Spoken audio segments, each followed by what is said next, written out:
Welcome to this podcast. Welcome to this episode in which I'm going to introduce you to the second pillar of the mentorship. And in case you just coincidentally ended up here and you think, what is the mentorship that she's talking about? The mentorship is my one-on-one coaching program. It is a temple, it is a sacred space in which I invite people to come to reconnect with life in such a way that growth happens naturally. It's for those of you who want more, even though you're doing fine according to the standards, who want to ground deeper into life and fly higher into the universe. And so it is a temple, and a temple has pillars. Last episode I introduced the first pillar, which is unconditional love, and today I'm introducing the second pillar, which is joy. And just before starting to record this podcast, I was just tuning in a little bit with the vibe of the mentorship, because this is how I can transmit the energy best. If I take a moment to connect with it and feel what needs to be said, what wants to be shared. And then I thought, what better way to transmit joy or to express joy or to attempt to explain why joy is a pillar of this mentorship is by just approaching it with a sense of playfulness. So I'll be talking, as I always do in my podcast, but maybe I might also throw in a little game, or I might also throw in a little exercise or a little something for you to try, so that you get a bit the vibe of joy and not just sit and listen, which of course is nice, but I definitely do not want you to overthink it. I want you to feel with it. I want you to be with it. So let's see what this is going to turn out like, because as always, I never really know what I'm going to talk about exactly, or how I'm going to talk in the podcast. So I'm also curious to see. Also, joy. Joy is a pillar of the mentorship, and basically joy is a pillar of my existence, and I think it is a pillar of everyone's existence. The thing is that as we go through life, as we grow up, as we sort of attempt to become adults, we tend to take things too seriously. Most of all, we take ourselves too seriously. We take situations too seriously, and we end up overthinking, overcomplicating unnecessarily. And I know this very well from my own experience. Also because you want to understand things, and you probably also are the type of person who wants to evolve, you want to improve, you want to know why things are the way they are, which I think is a beautiful quality.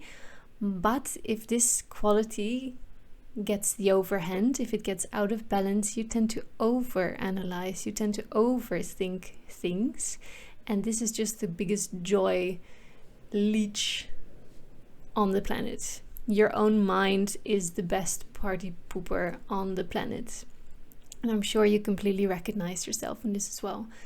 So joy is a pillar of the mentorship, because when I speak about joy, I don't only speak about the feeling or the emotion of joy.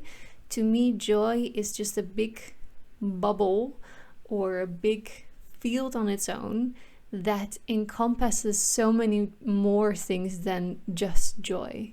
For me, joy also represents, like I said in the beginning, playfulness. It represents curiosity. It represents light. It represents movement.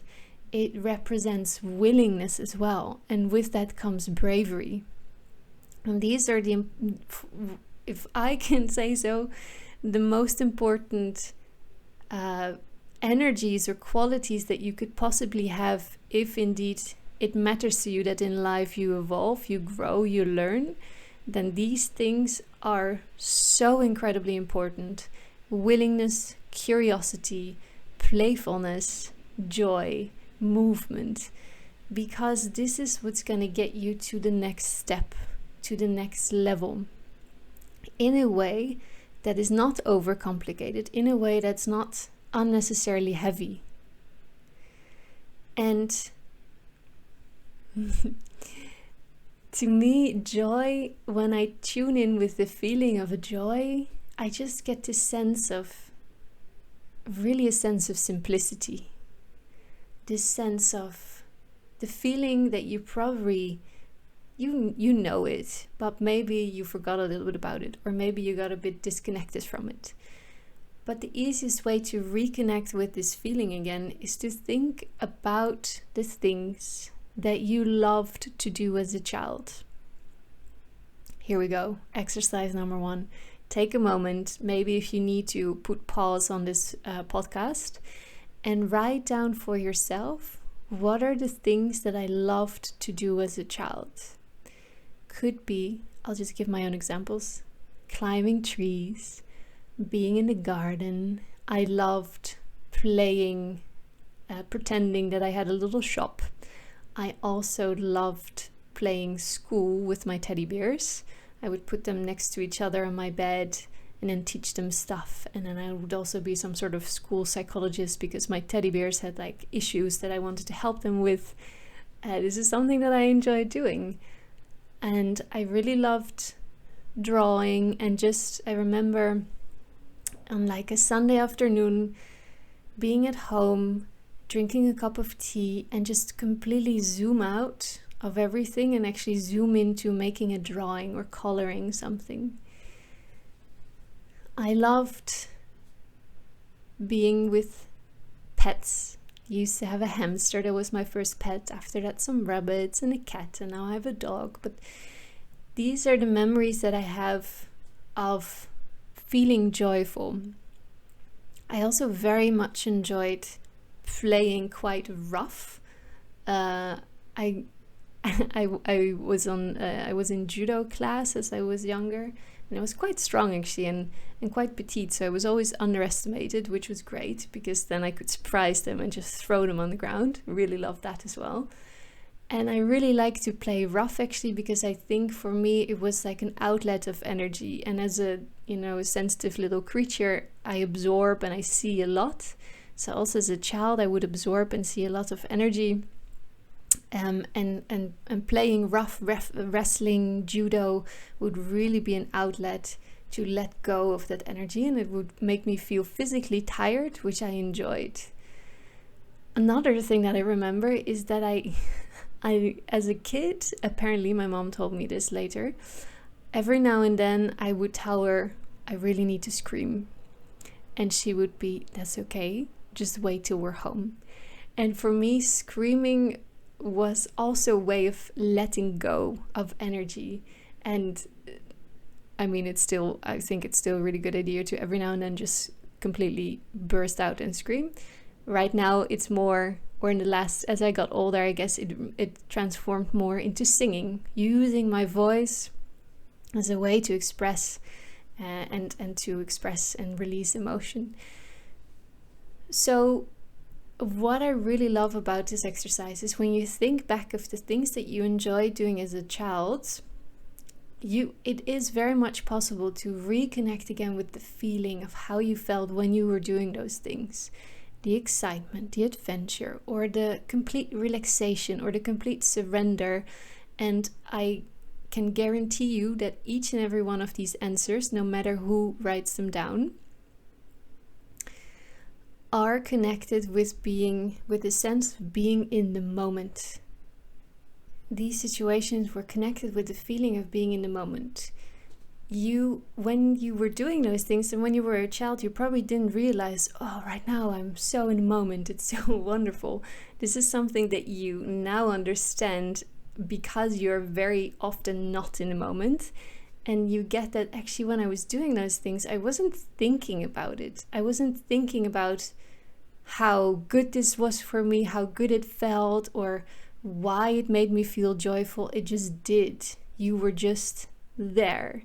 And this is the power of joy, that it allows you to just be.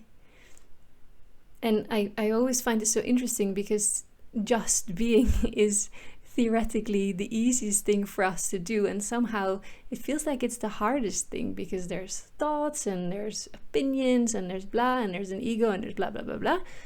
But in fact, when you remember those things that you love to do as a child, you also remember that actually it's really simple to just be in the moment, at least with things that you enjoy.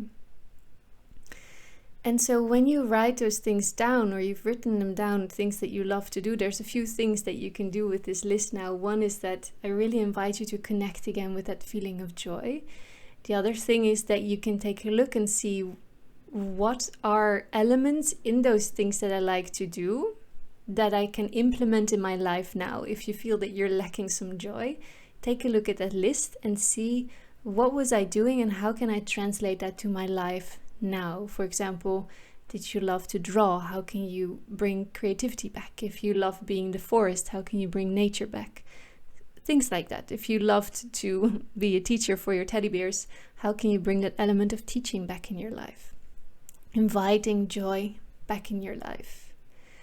And so why does it matter to bring joy back in your life? One thing, obviously, we just simply want to enjoy life, and life is meant to be enjoyed. And I know from myself and also from people that I know or meet or work with that especially when there's hardship around you, or when you look at the news and you see all the horrible things that are going on in the world, sometimes we feel guilty or we start to doubt, but is it okay to feel joyful knowing that people around me suffer, knowing that life is maybe not as easy for other people as it is for me?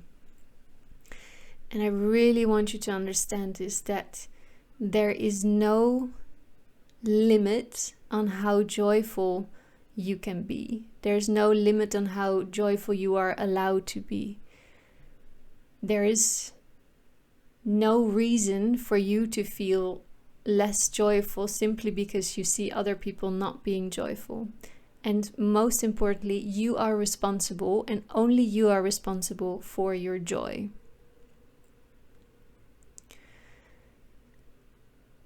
And so why joy matters? Like I said, we want to feel joyful, but as a result of feeling joyful, many interesting things happen. One of them is we simply function better as a human being when we're joyful. We are more focused, our memory is better, we make better decisions than when we are angry or hangry or grumpy or sad. This is a rule that I also established for myself. When I make a decision that is made in a moment of joy, I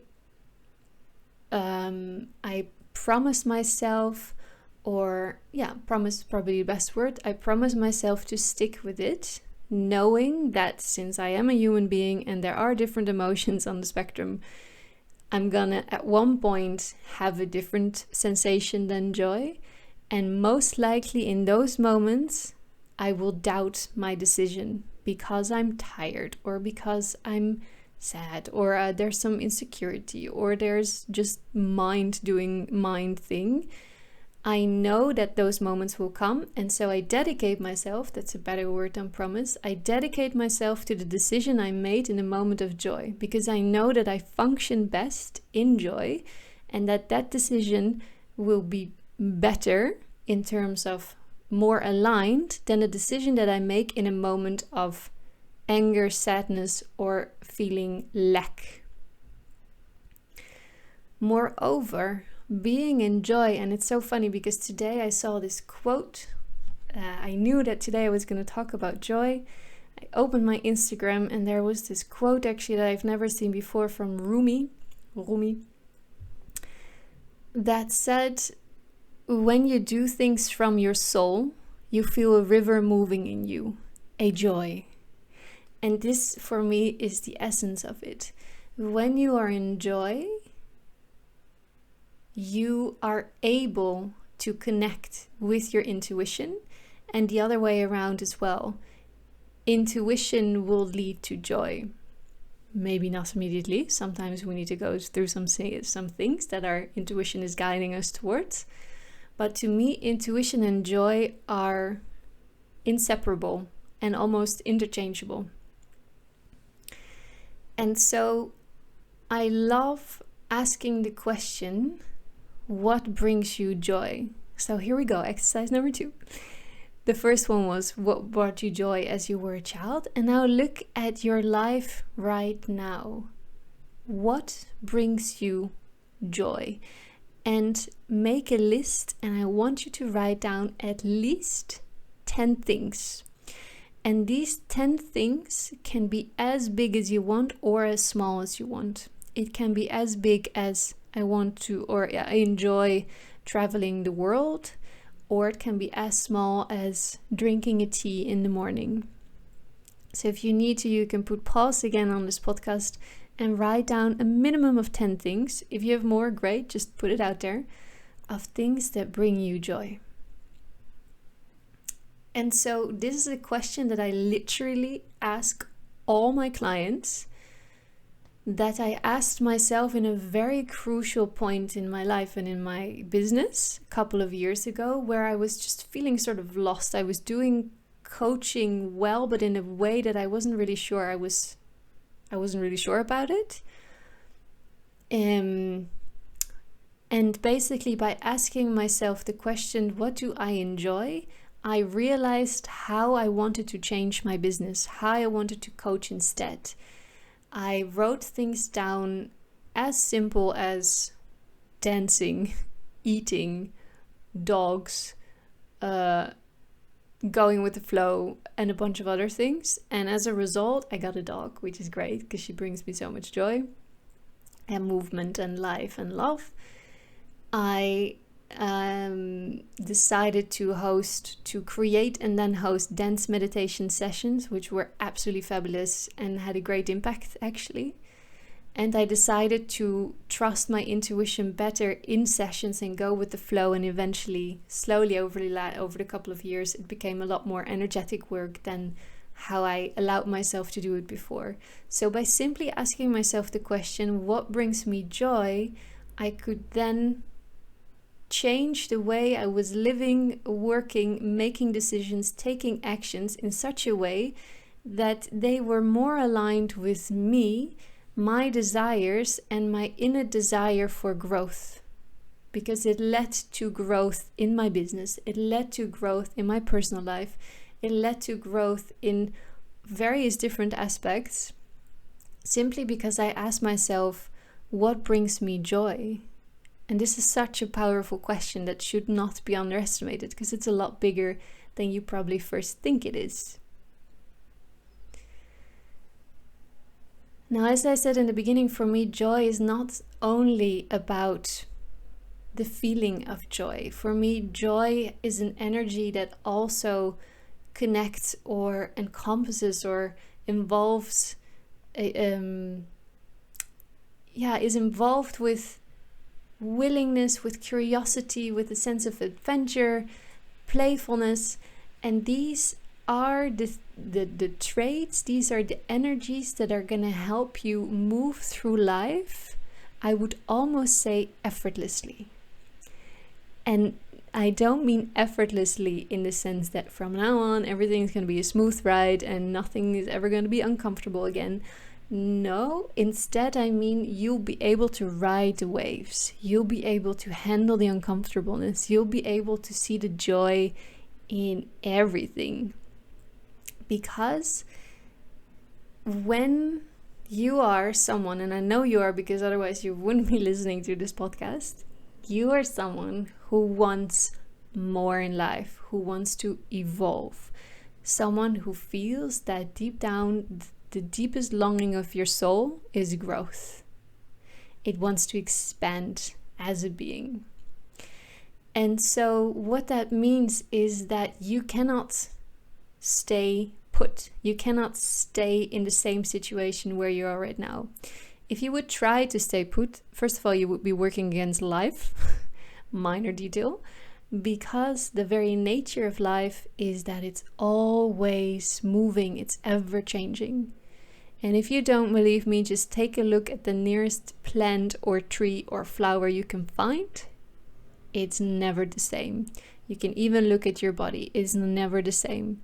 In the next 5 seconds, something will have changed in my body. Some cells have died, some new have grown, my hair probably became a little bit longer, whatever. Things are always changing. So if you try to keep yourself in the same situation because it feels sort of comfortable and under control and you're not moving, you're working against life.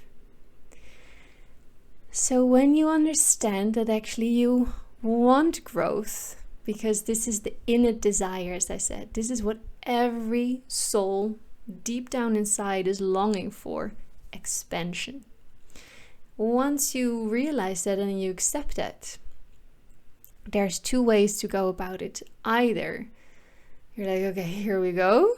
And whenever change is happening, you're sort of going to resist it and fight it and then crash and then okay and move forward, and you can make it very uncomfortable for yourself.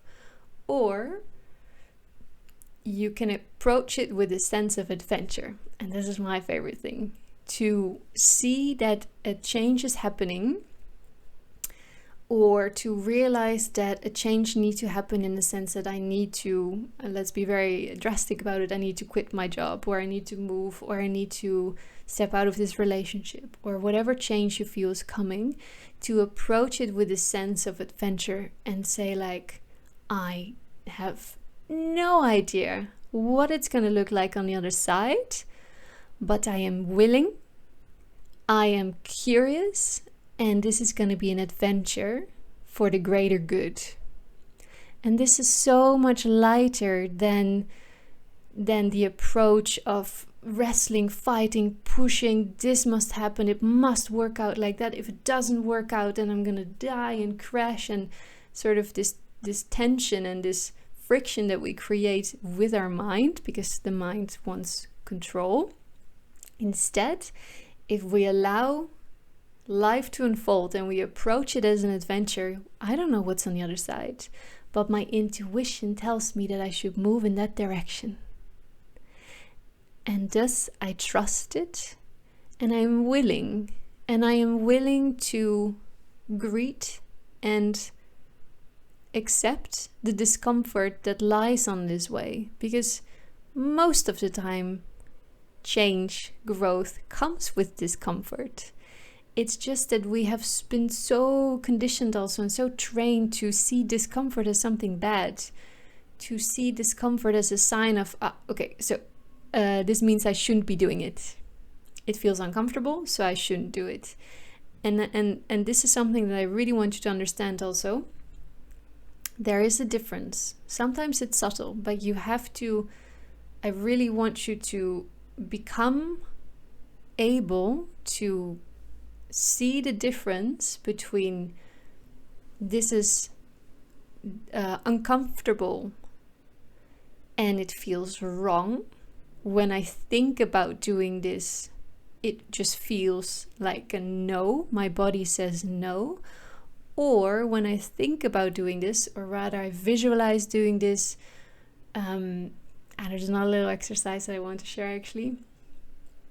It feels scary as fuck. It feels uncomfortable, but underneath it is a sense of excitement. Underneath it is a sense of joy. Underneath it is this little adventure in me that's like, yeah, I don't know what's gonna happen, but let's just do it, because I feel, and again, this is where intuition and joy are just completely interconnected. I feel that this is for me.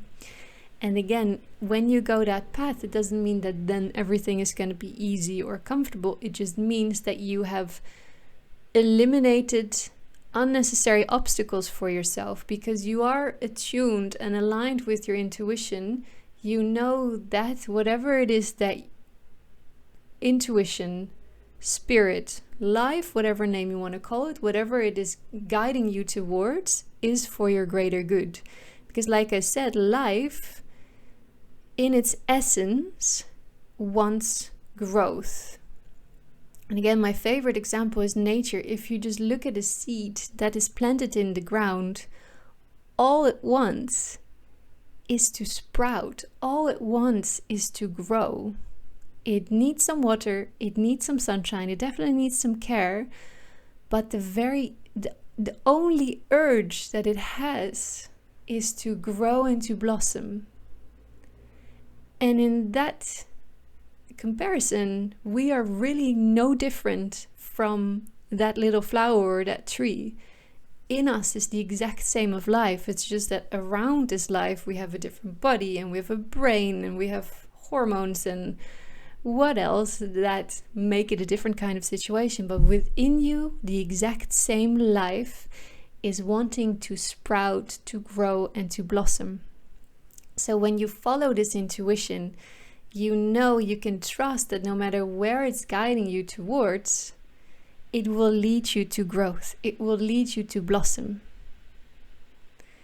And so when you encounter things that are uncomfortable, when you encounter things where it might even be overwhelming, I definitely don't want you to just bypass the uncomfortableness and just say like, oh, whatever, there's no need to feel angry or there's no need to feel sad. I should feel joyful about everything. No. Because that's not realistic and it's not even useful. But can you, in the moment of whatever intense situation you're going through, in the moment of an intense emotion or doubt or whatever the situation is, can you allow yourself to leave all the protection mechanisms and the thoughts? Can you just put them aside for a little bit? And not because they're bad, it's just like, hey, I see you. I need something else right now. Thank you, but I got this. Allow yourself to connect again with the excitement that's underneath it and actually the curiosity. Because, okay, I'm feeling all this anger. Wow. Okay, this is interesting. Where in my body do I feel the anger right now? And how does it feel? So here's a little exercise. Next time when you feel an emotion, or maybe right now you're reminded of an emotion, again, you can put pause on it if you want to, after I explain it to you. Sit with it. And not just sit with it, but be curious about it. Ooh, that's a lot of anger. Where do I feel it in my body? Okay, I feel it in my chest. How does it feel? Yeah, it feels quite tense. Actually, it's really uncomfortable. So what does this anger want from me? Well, to be honest, I want to scream. Maybe I can scream with it. Do you see how this approach is so loving, so innocent, and so curious? And I really want to invite you to try this for yourself. And it doesn't mean that you need to go all the way and you need to hit rock bottom and you need to pick the biggest emotion or trauma that you have, really, because you don't have to do this alone. But this approach is literally the thing that I do with my clients, but I also do by myself for myself, where I sit myself down when I notice something is happening that wants my attention, and with a joyful kind of attitude, aka curiosity, willingness, I dive into it. I'm like, oh, what's this? How does it feel? Because I know there's something there that wants my attention, and I know that there's something on the other side. And another thing that I want to share about joy and about willingness and curiosity is, and it's really funny because if you're watching the video, you'll notice that I've cut the video a few times because I got interrupted or something was happening in the background that I didn't necessarily want to be recorded. And as that happened, it's happening now actually again, I noticed this sense of irritation within me. Of like, oh, I wanted it to be quiet, I wanted my privacy and blah blah blah blah. And when you are the embodiment of joy, when you are so connected with joy that no matter the situation you are able to connect with that feeling, you are also able, like I just experienced, to be like, okay, wait a minute, I'm annoyed now, but actually, what does this tell me? What does this show me? What can I learn from the fact that this annoyed me? What can I, in what way does this experience actually support me in my growth or opens up new insights for me? it also allows you to move out of the emotion of frustration or anger, or whatever it is that you're dealing with, and be in this state again of willingness and curiosity, in which then you are able to zoom out and to see things for what they are. Actually, it's not so much of a big deal, or actually, this really showed me that I'm quite attached to this and that, or this really showed me that actually the fact that I'm annoyed by this person tells me that I could work more on this and this in myself. So again, being connected with joy doesn't mean that you are never allowed to be angry again, or whatever emotion that is not supportive in that moment. It's not about bypassing things and that you only ever should be joyful. It's just that being connected with joy so deeply, you will start to see and feel that actually the natural state of being in a natural state of life is joy. And again, by joy, I mean joy, playful, curiosity, willingness. And when you are so connected with this, you can bring a sense of lightness into heavy situations, not because you're not allowed to feel the heavy emotions, or not because darkness is not allowed. It's really a matter of what is most supportive. So the example that I just gave, how I approach things myself, is that I allow, for example, anger, whatever feeling is happening with me, to be, but I approach it with a sense of lightness. And as you can imagine, when you walk into a dark tunnel and you're holding a torch, the walk becomes so much easier because it creates light in the darkness. And this is what joy does. Joy is the torch. Joy is the light. And when you take it one step further and you start to see that the natural state of being in life is joyful, you'll see that the light is not just a torch. You are the light. So sit with this, be with this, feel with this. And if you have any questions about it, feel free to reach out to me. You can find me on Instagram. You can look at my website. You can also read on my website more about the mentorship. I'm doing discovery calls right now with people and then opening up for new clients mid-August. And other than that, I just wish you a very joyful rest of your day, and see if the list that you wrote can help you to reconnect with joy a little bit more.